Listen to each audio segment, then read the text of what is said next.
Hello, good morning, beautiful beings. My name is Salome, and on this channel, I channel Anna, grandmother of Yeshua, Hathor, blend spirits, and megalithic sites to support us in this time of transition and ascension, or descension, as Anna likes to call it. Today, I am trying to go live to answer some questions that people have sent to me in the meantime.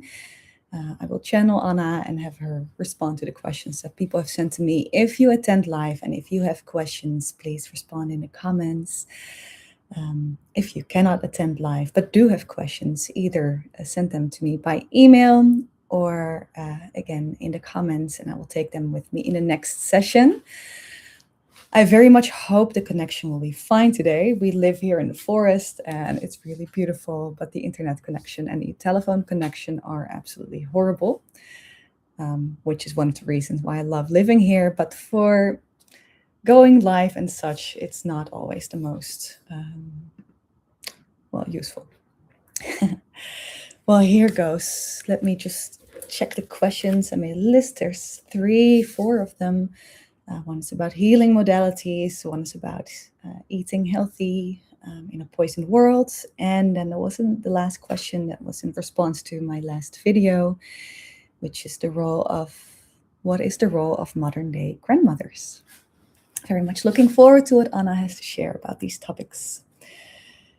So as always, let us sit here for a moment, center our breath, land in the present moments.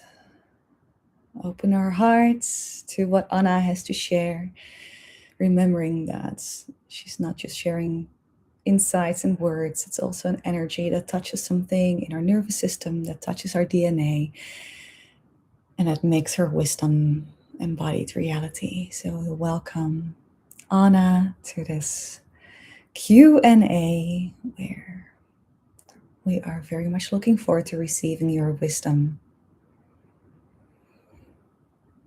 And I am very much looking forward to sharing my wisdom with you here today. Although I still cannot really call it wisdom what I have to share. It is mainly the insights of a life well lived and of a curious mind and an open heart to the mysteries and miracles and actually just the natural rhythms of the body itself. It's an openness and attunement to life around and a lifetime and beyond of study of the ancient mysteries of embodied living. So let's dive into the questions that you have shared with me. The first one being about different healing modalities. The question was about whether how to know what healing modalities are true and real when there are so many going around, and which ones to work with, what to listen to.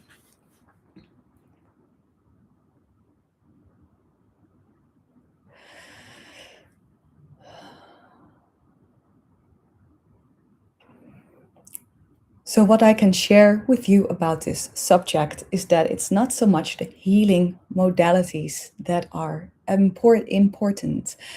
What we see happening in the human existence at this moment is definitely an arising of a variety of healing modalities where all work with the same energy. Really, they work with life energy that they bring into the body and bring things into movement again. However, the most essential thing is not the healing modality that you want to work with. It is the healer, the practitioner that you feel drawn to. And here is why this is essential. With any healing modality that you might encounter, there is work not just in the physical body, but also in the subtle bodies, which are way more responsive to the subtle bodies and experiences and level of attunement and embodiment of the practitioner that you work with. So if there is any unprocessed shadows that link into your shadows, if they are working with your energy body without being able to really embody their own shadows, but also their own gifts and talents, then this will also be part of your healing process. So the more the practitioner is on their way of being a fully embodied human, of being able to carry themselves, of taking mastership of their own energy bodies, the more they are able to support you in your healing journey of merging light and matter together, of bringing flow to where flow is needed. So it doesn't matter if you are drawn to ET healing or Reiki or kinesiology or any other healing modality that we see happening. If you feel a resonance, a really deep resonance with the practitioner, please follow that guidance and trust that what they can do for you is the right healing modality for you at this moment. And do your research. Don't just jump, but sit with it for a moment. The first intuition does often tell you a lot of information about the way to go, but sometimes the first intuition is not really information. It is trauma based triggers that light up some part of the trauma based nervous system. So they resonate to maybe the shadow of this practitioner that somehow has been ingrained into your nervous system as something that you recognize, and therefore you connect to this healer. But really feel into what you want to get out of this healing session. Is it recognition from someone else? Then maybe this healer will do because they will recognize you. But is it really becoming a more embodied human? Then really feel into how embodied this specific practitioner is and how it can really help you on your way. Because when you do it this way, you can really find people that are a few steps ahead of you in this process of embodiment. They have already cleared a certain path that you might resonate to as well, that is helping for your path. So if they embody this part of the path that you need clearing at this moment, then please follow this healing practitioner without wondering what exactly they offer. What they offer is safety and growth for your energy body in a very health and loving way. What they embody is the path of light that you might continue on. And this is the most important part of healing modalities at this moment. And also for those curious to learning specific healing modalities, the same applies to the teacher. Really feel if the teacher embodies this energy and themselves, because it's more about themselves. If you embody yourself, you embody life energy. So then you can embody a healing modality of this life energy. And for you, it doesn't really matter. There's no better, there is no worse. There is just energy work that comes from the heart and that resonates to a specific gift pattern that you have in your body, in your DNA. So, where for some people, this is working with dragons. For other people, that might not resonate at all. That does not mean that dragons are wrong. That does not mean that ETs, extraterrestrial life and sessions with that, is dark or bad. It's just not your path. So feel into the practitioner and feel into your own gifts, and then let that merge together. Let that merge together in a beautiful cocktail that works for your specific combination of DNA and soul wisdom. So they can merge together, so it can open just the right keys for you to continue working with. And the only place that you can really feel into what is right for you, it's not here. It's not the nervous system. It is here. It is the heart. And to reach the heart,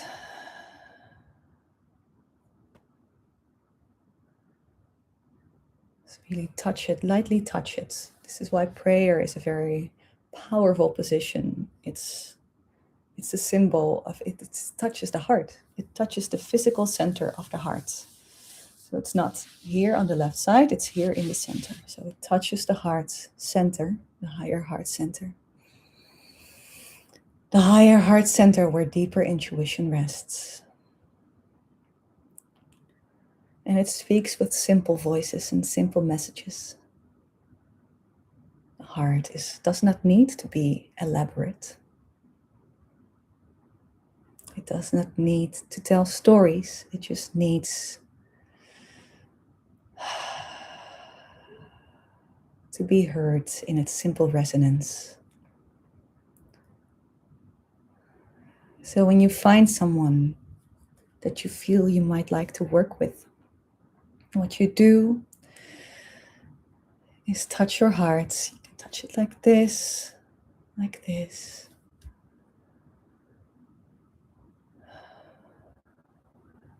Take very slow breaths in for 6 seconds. 6. Hold at the top for 3, 2, 3. And then slowly breathe out for 9, 4, 5, 6, 7, 9. And repeats. In for 6, 3, 4, 6. Hold for 3, 1, 2, 3. And breathe out for 9, 1, 2, 3, 4, 5, 6, 7, 8, 9. Repeat this as often as is necessary, but I would recommend at least 3 times. And then sit with the question, is this practitioner right for me? Yes. And then you go with it. No. Then it might have been a trauma-informed nervous system trigger that has come up that excites something in your system, but that's not what will carry you onto this next phase of your evolution. Let's call this evolution from now on, because ascension often gives the wrong impression. It gives the impression that we go up, up, up out of our bodies, which used to be the path. But what we want is to go into our bodies. Descension of the light into matter. The weaving of light and matter, the activating of the DNA. So it becomes expansion. This is the evolution. It's the evolution of your DNA into the highest form that it can. And what then happens is not ascension, it is expansion. You become a field of light yourself, with so much space around you and so much love to give to other people. Expansion, evolution, and expansion is where we are going. So I hope this answers the question about the healing modalities. And let us move on to the next question, which is about being healthy and eating healthy in a poison world.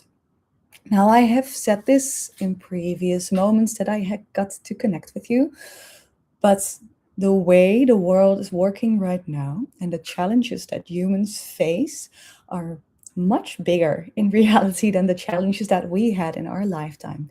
Of course, what happened in our lifetimes was more brutal. And what happened to us in our lifetime compared to the Western world? What happens to you right now is, I'm not really sure if there's a word for it. Back then it was out in the open. We knew what the oppressor was doing.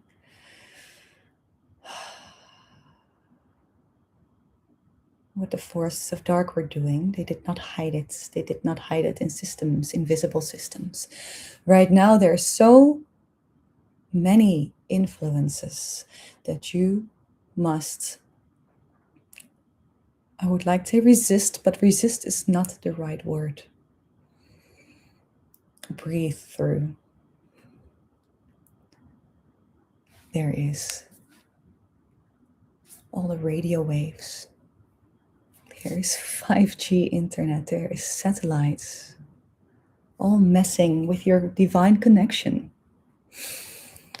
with your sixth sense, your third eye, with the way the waters flow in your body. The water itself is poisoned, so there's also, again, not that connection to natural water. You have to be careful of water, which also impacts the flow of water in your body. And I repeat, this flow of water in your body, because the flow of water in your body is very essential to opening the third eye and really becoming one with God. It is the flow of the amniotic fluid that's still present in your body from the sacral center to the third eye. This is a real physical flow that goes up the spine, down the spine, that opens the third eye, physically opens the third eye. Back then we did this by breathing clean air, by sitting with the water, by sitting with streams and rivers, and allowing the water codes to inspire the water in our own bodies. We do this through breathing. The deeper you breathe, and this is why the exercise that I just gave you about the deep breaths really works wonders, and why, for example, ceremonies like connected breath are very powerful, because this deep breathing, this powerful breathing, supports the surge of fluids from the sacral to the third eye. We had clean air, no radio waves. We had nature. And nature, if anything, is creation. It's a divine mirror of beauty of ourselves. And everywhere we went, we saw nature, even at the agricultural fields where the land was worked by farmers, where there was grain growing. It was nothing like right now with the industrial agriculture that you are experiencing. This is not nature anymore. This is the submission of nature. This is suppression of nature, and therefore it also suppresses your own nature and your own divine beauty, which should be mirrored in the way the grain grows. But right now, what you learn is that the only way the grain grows is by spraying amounts of poison on there. What information does this give to the child who looks at what's happening around us when the brain patterns, the belief systems are created in your body? What you see is a world that we need to conquer, and not a world that is creation itself, and therefore you are creation. And all I'm saying with this, it's not an answer to your question just yet, but all I'm saying with this is that in many ways we had it easier than you do now, because we still had connection to nature and to cycles and to the rhythm, the divine rhythm of life. It was not something that we had to go search for. It was present in our everyday lives, and therefore it was present within us. And I do want you to breathe into that for a moment.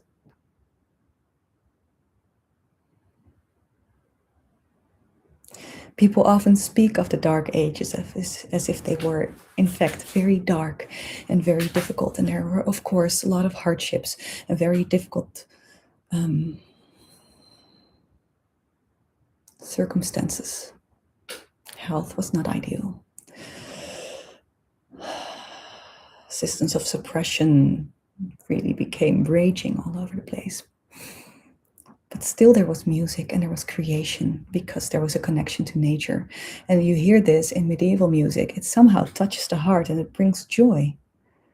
And this is not because they needed the medicine. They did not write that music because they needed an escape from reality. They wrote that music as an expression of their reality, as an expression of what they saw in life around them. And what we see now is that there has been a filter that's placed over your eyes. Much like an Instagram filter, like many people use to make the world a bit prettier. But the filter that has been placed over your eyes is a veil that disconnects you from nature, from your nature, and from nature in general. So how do you support your own health and well-being in a world that is poisoned? I think this is an excellent question. It's maybe one of the most important questions.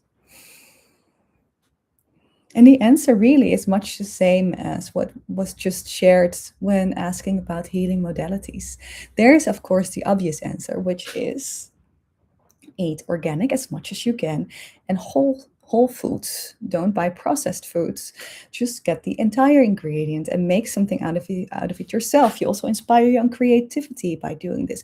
But what all the other thing that you do by really making something out of this yourself is that you use your own energy to shift the energy of the product you're using. A lot of products are still created and grown with a lot of love and care, but many more products aren't, which means that the water in those products has been informed, and therefore the blueprint of those products has been informed about the struggle, about the suppression. So everything you eat carries codes of suppression, even in the water that you drink from your taps. Even if it's not poisoned with metals that should not be in there, or other yes, well, there's a lot to say about the water from the tap. Filter your water, please. And maybe also charge it in a blue glass or on a water altar so that the water is re-informed. But the water in your food also carries these codes of destruction and suppression. So, but what you do when you touch your ingredients, when you touch the spices that you work with, when you smell them, when you cut the vegetables yourselves, you do this with attention. And this is the most important part. Re-inform your food. Re-inform your food. When you cut your carrots, when you cut your celery, don't just dump it in somewhere, but really hold it and allow this dream that you carry in your heart of a whole and vital life to really be present in your energy fields. So it's not a, oh my God, am I eating something that's going to poison me? No, it's an, I am so grateful that I get to prepare a meal for myself, for my family.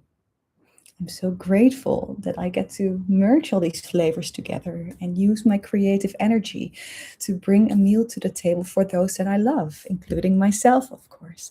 And then this love and this joy and this creative energy, that then becomes part of the water and of the blueprint of this vegetable. It touches their original state. It brings it back to its original state. And by doing so, when you eat the original state of creation.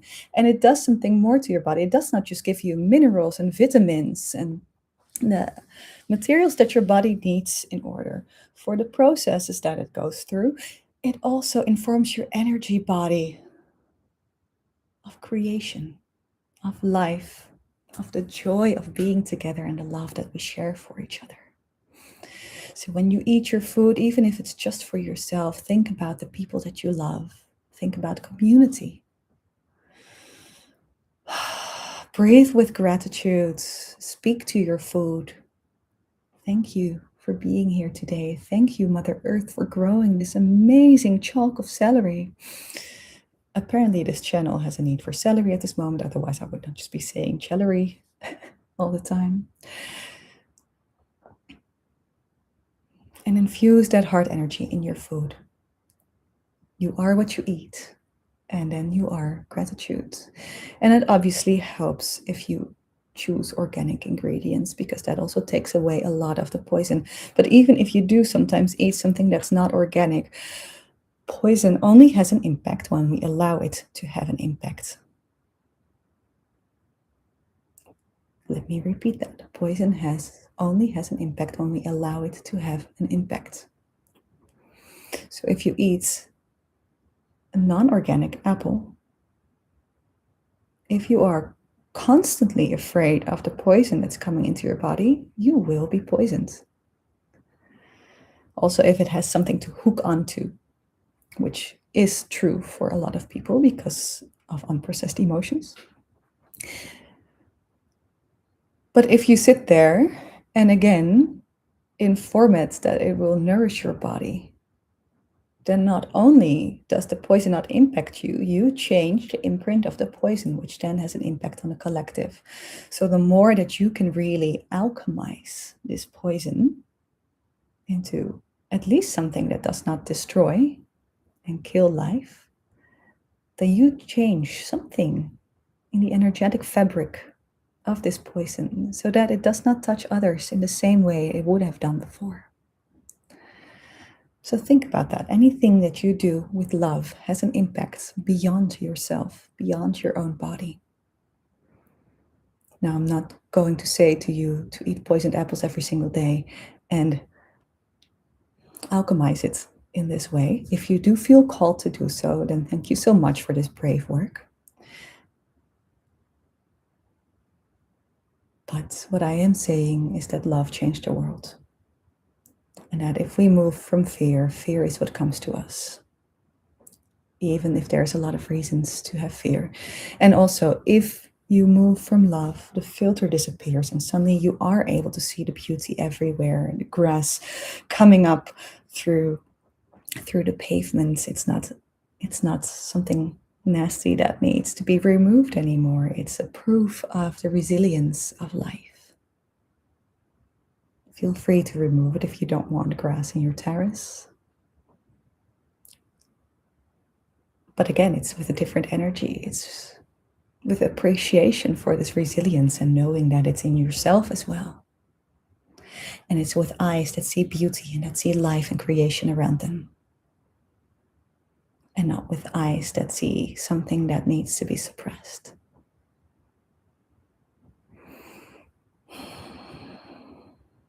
So I hope this answers the question about food.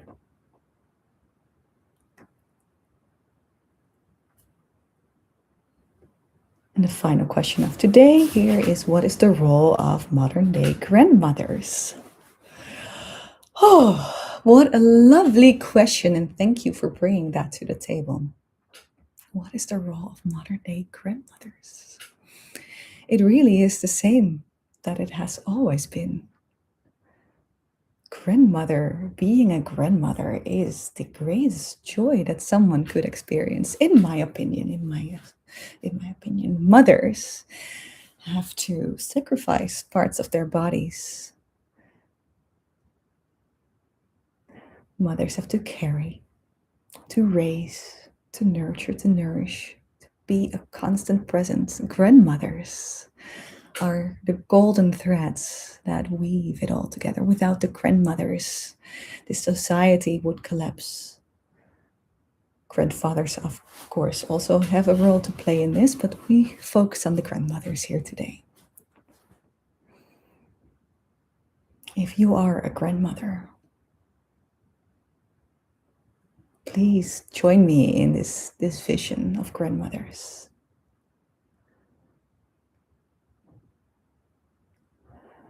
What I can share with you is this.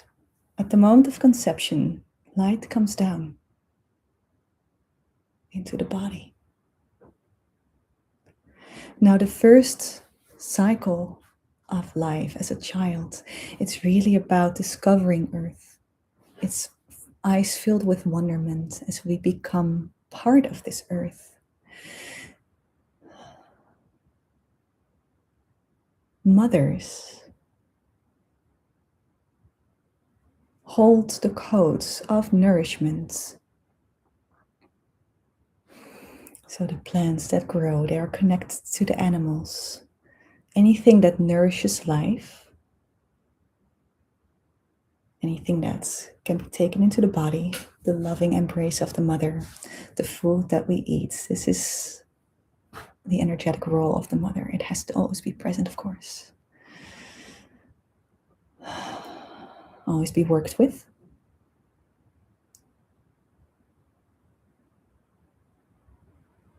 And then there's the grandmothers.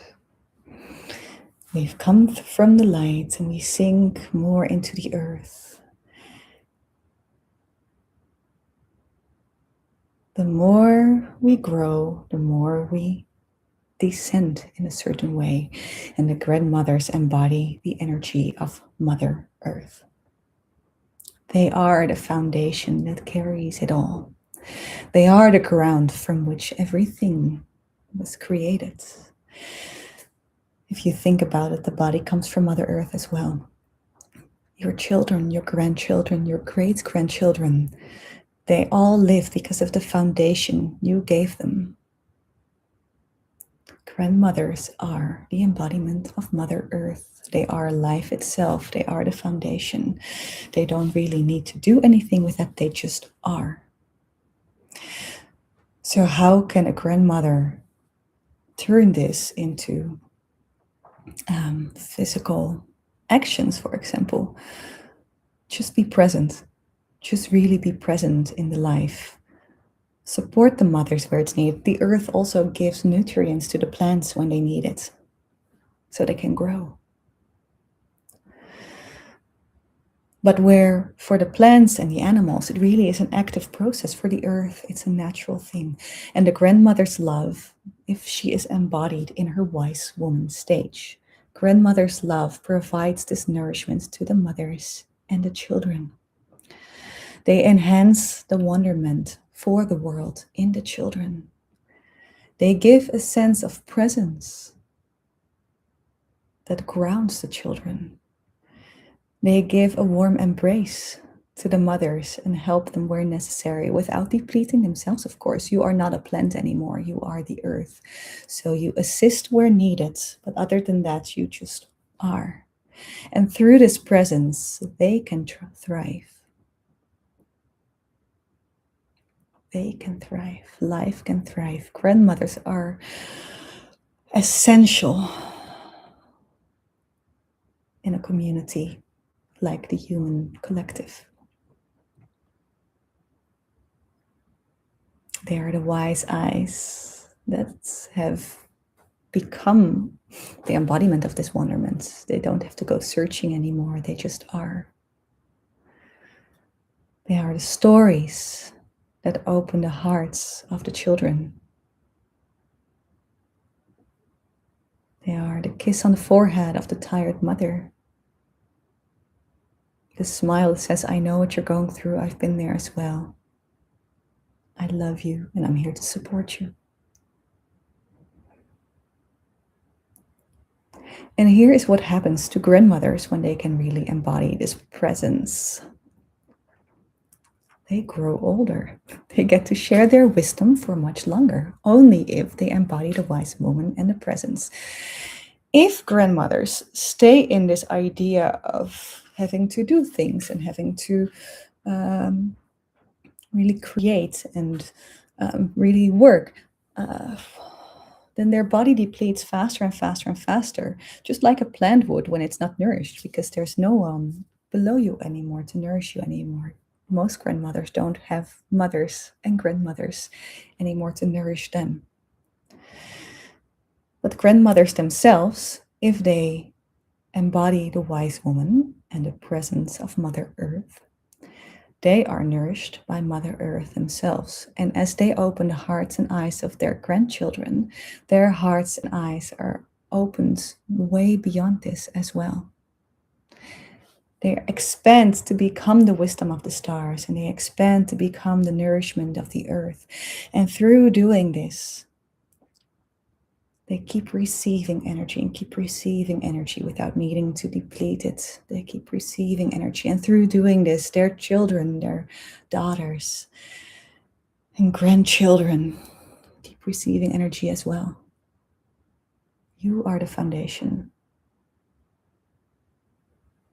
But the foundation does not need to work. The foundation needs to be and share their love and share their wisdom.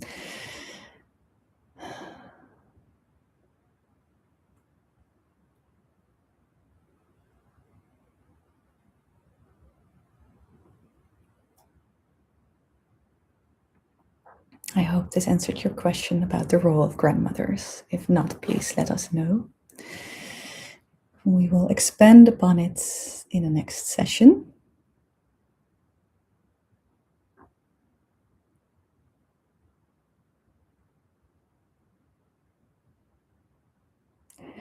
My own heart is filled with joy as I know that these words will be received by those who can receive it in their hearts. It will expand the heart field. It will deepen trust. It will open for playfulness and possibilities. Eyes for beauty, a heart filled with joy. Let the heart lead the way, every step of the way. Let fear not misguide your steps. Let fear not become a filter through which you see the earth and life itself. And let your beauty, your radiance, and your love and faith radiate out through your actions, so that together, in this harmonic revolution, we change the world through embodying love. So much love for you, for all of you. And I hope to meet again on this beautiful journey that is life.